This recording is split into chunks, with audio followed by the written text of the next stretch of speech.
president for everything. Well, we can start looking at the president for pretty bad decisions. That's not wrong of us to try to do that. And then we talk about, Steve talks about the psychology of it. We need to know, we have to understand him. And I'm not making fun of Steve, but you know what? If we're not allowed to use psychology to decide whether or not, because he's not our patient, whether or not he's got a little bit of dementia, why do we have to use psychology to find out what he means when he's talking to us about inflation or the war? That's a little hypocritical too. And I will also mention, and I'm not saying this to be rude to you, Steve, you know me better than that.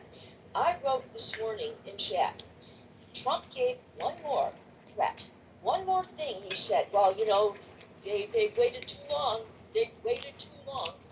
And it sounds like I made him a deal that they can't refuse. And I wrote and said, did he sign it?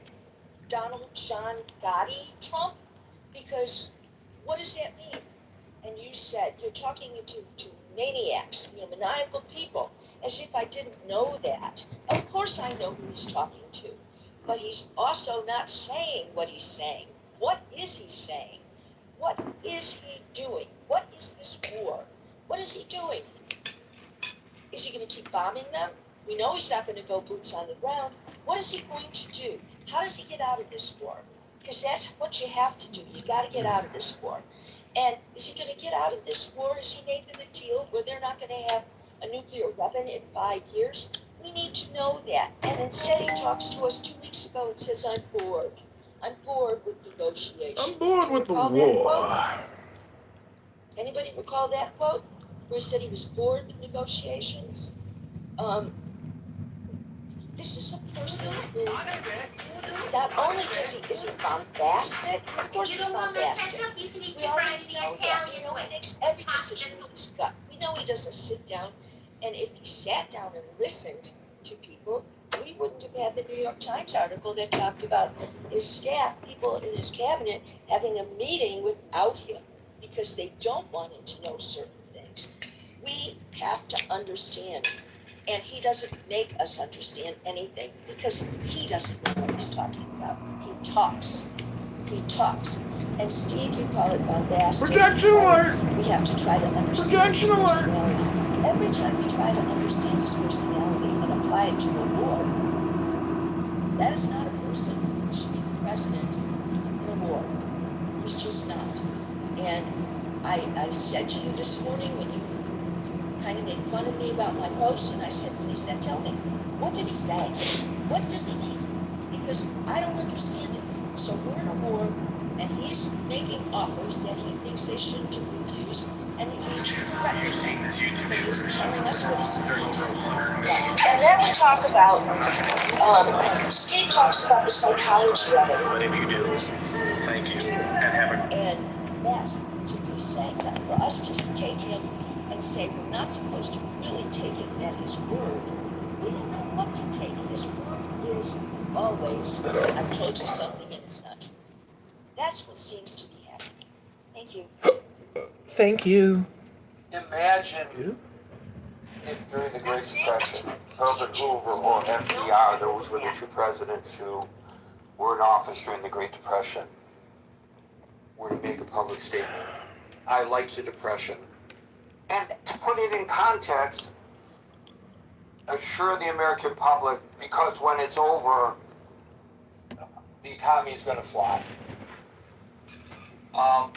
Would there be somebody explaining to us then what Hoover or FDR actually meant? I just may be behind the times. I may have not properly pivoted as a chronicler of this president from the manner in which I have chronicled previous presidents, where when they said something and I quoted them, my responsibility was to ensure that I accurately quoted them. I guess I'm told that I have an added responsibility to put into context what they said, which means I have to interpret what they said. You could go to CNBC right now and see the entire exchange between the president and the reporter. It's all there in verbatim. The New York Times article that And you can put it into context for yourself. Is it my responsibility to put it into context for others? I only say this because I'm being told that I'm being unfair to the president by not putting it in context, and maybe he's right. Maybe I haven't pivoted in a manner in which I should have when this president took office and treated the reporting of this president differently than the reporting of the other presidents who have been around in the past 50 years plus that I've been a journalist. I don't know. And I'm not saying this sarcastically. It may be that that's true, but if that's the case, that's a shock to my system, because I thought I knew the rules for fair and objective reporting, and maybe I don't. May I comment on that, Gary? Sure. Maybe you don't, Gary. Okay, number one, you are a reporter. We all know that. We know what your job is. You know better than us what Really? your job is. You're not a psychologist. You're not supposed to do that. You're not supposed to try to interpret anything he says. You're not supposed to put it in context. You're supposed to do it in the context of where he said it, who he was speaking to, things like Ask you that. As to what he meant when we talk about what he really means, no, we can't. And guess what? I'm not qualified to do that. If I were qualified to do it, maybe I would. But folks like Steve believe that they are qualified. I'm not being sarcastic or anything like Of that. course you're not. I'm saying this for Steve's benefit. I'm not trying to put people down who believe that they can interpret for me what the president really meant when he said things. I'm just saying that if you really think that the general public, I think I represent the general public's view of this. I could be wrong. I'm happy to be told I'm wrong, but I think if you're going to tell the general public that you can't take the president at his word, you have to take the time to understand, given what we know about him and how he was as a real estate developer, what he really means when he says things. I think that's a burden unfair to place on the public, frankly. Can I point out something that's happening to reporters? Think about that. Every reporter, a good reporter who asks him a question that he doesn't like, they're stupid, they're ugly, they're criminal, that what they work for, the newspaper they work for, everybody is bad. And these are They are reporters bad. who are doing their job. They're liars. They're trying to find out. It's like a They're clubhouse asking room just like this. him what he needs. They're asking him about evidence. These are people doing Right. their jobs. There have been reporters who have inserted themselves into stories, and I can understand the frustration when that occurs. But when a reporter asks an honest question, and a politician doesn't like that question, there is always going to be a tension there, because I'm asking you something you don't want to really answer, because it may not be to your benefit politically to answer the question directly. And damn it, why did he have to ask that question? I've been in that position a gazillion times in my career. But that doesn't make me any of the things that the president is accusing all of these reporters of. And I would just add to your observation that if you are really interested in understanding this president and putting into context his positioning with the media vis-a-vis the issue that you are raising, look at the quotes when he admonishes a male reporter, and look at the quotes when he admonishes a female reporter. Both are vitriolic, but one is far more vitriolic than the other. And when you look at the body of work here, he really, he body shames women a lot. Now, he has body shamed men. When the New York Times really means? No, we can't. And I'm not qualified to do that. I work handicap. So that was body shaming, I guess, that journalist. So he has done it to men, but he calls women just piggy. I mean, Take a look at if I disagree with a question, interpret for me what the president read.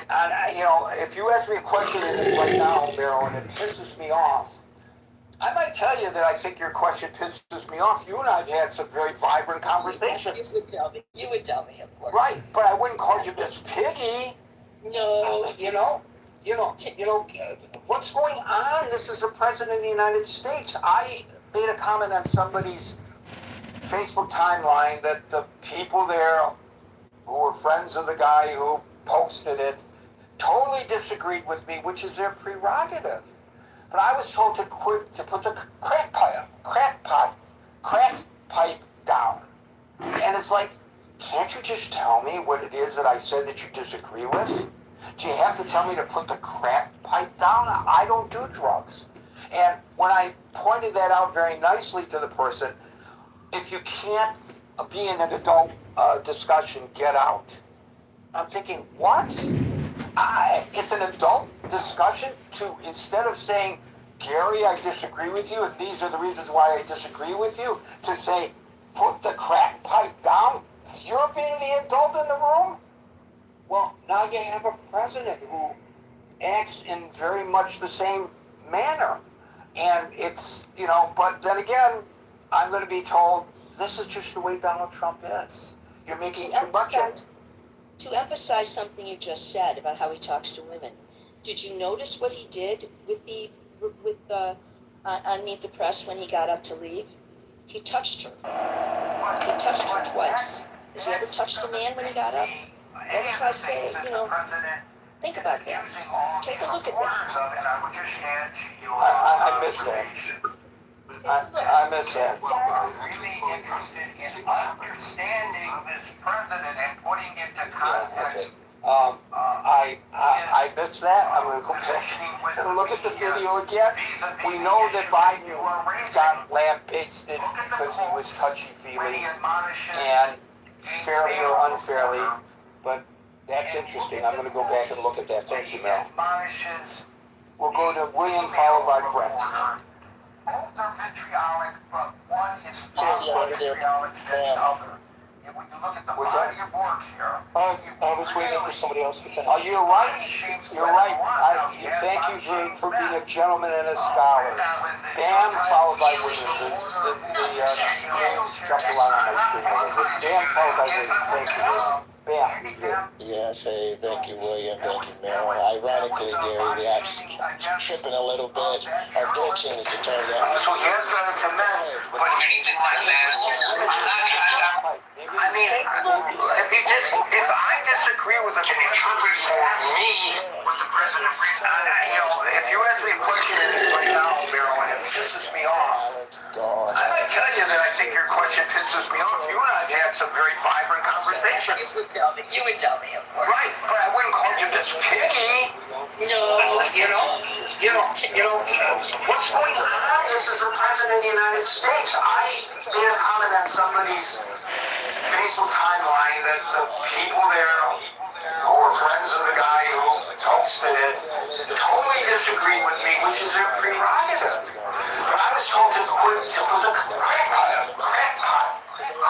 pipe down. And it's like, can't you just tell me what it is that I said that you disagree with? Do you have to tell me to put the crack pipe down? I don't do drugs. And when I pointed that out very nicely to the person, if you can't be in an adult discussion, get out. I'm thinking, what? It's an adult discussion to, instead of saying, Gary, I disagree with you, and these are the reasons why I disagree with you, to say, put the crack pipe down. You're being the adult in the room? Well, now you have a president who acts in very much the same manner. And it's, but then again, I'm going to be told, this is just the way Donald Trump is. You're making too much of it. To emphasize something you just said about how he talks to women, did you notice what he did with underneath the press when he got up to leave? He touched her. He touched her twice. He touched her and he got her. Because they, you know, think about it. They talk about it.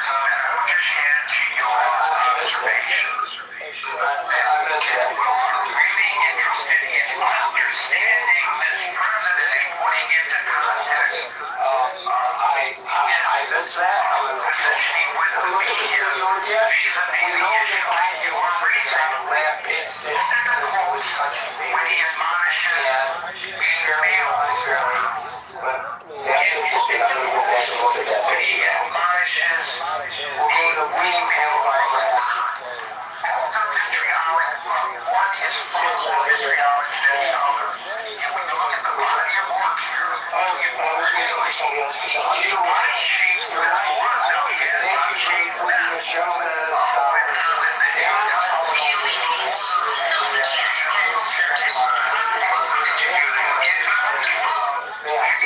Yes, hey, thank you, William. Ironically, Gary, the action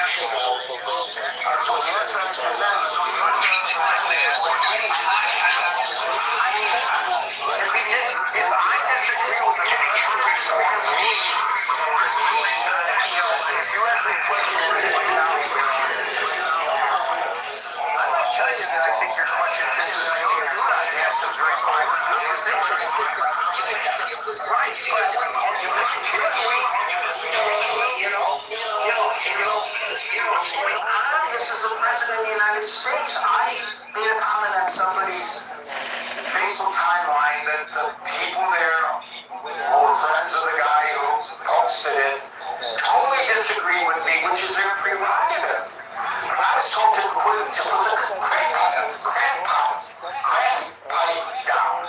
And it's like, can't you just tell me what it is that I said that you disagree with? Do you have to tell me to put the crack pipe down? I don't do drugs. And when I pointed that out very nicely to the person, if you can't be in an adult discussion, get out. I'm thinking, what? It's an adult discussion. East Asia and Africa, and they're the ones that are really going to feel the impact of the disruption of the fertilizer supply. But it's not something that can come on right away. It's not like turning on a spigot. You have to rebuild this gas production plant, and as a byproduct of the gas production, it also produces certain types of fertilizer. So that's one thing. And then the other thing about the inflation is that regardless of the war in Iran, more recently started, a lot of the inflation was already